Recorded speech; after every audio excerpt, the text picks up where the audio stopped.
Hi, everybody. I just wanted to have a quick conversation with you guys before I go into the gym. I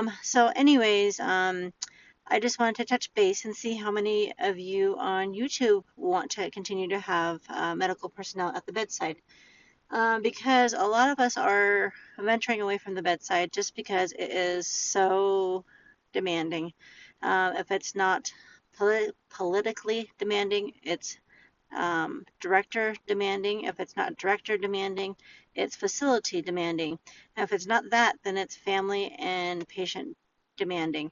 A lot of you might be saying, well, you know what? You got into the medical field for a reason, and we get to critique what you do on a daily basis because that is our loved one.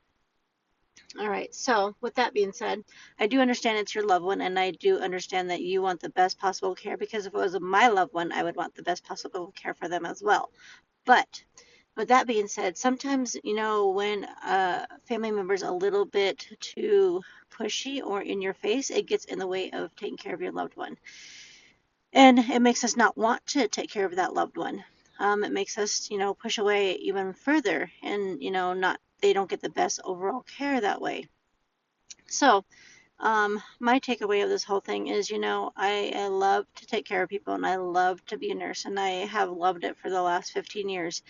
But if you want to have people take care of your loved ones at the bedside, whether it's a nurse, a doctor, CNA, if it's, someone in radiology, whether it's someone, you know, in dietary, sometimes it can be a little much when you have someone jumping you the minute you walk through the door, regardless of what your job duty is and regardless of, what you're in that role for. So please keep in mind that we are here to help you. We are not here to cause harm. Most of us, you have a bad apple in every situation, regardless if it's, in medical, whether it's, just in the general public, as far as like, at the pharmacy, at the daycare that you take your children to. It doesn't matter. You have your bad apples. Unfortunately, they're the ones that set the precedence for all the rest of us. But for us that really do care, we try our best to take care of your loved ones the best that we can, and that we take care of them like they are our loved ones. But just remember, if you're a little overbearing, sometimes it can cause some problems, and it can cause us to pull away and not care for your loved ones the way we would want to because we're afraid to, because we're afraid that we're going to get jumped on no matter what we do.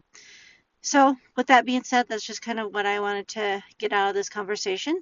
I hope you have a good rest of the day, and I will talk to you guys in a later video. Please subscribe to my YouTube channel so that way I can give you more of these great videos. Thank you. Bye bye.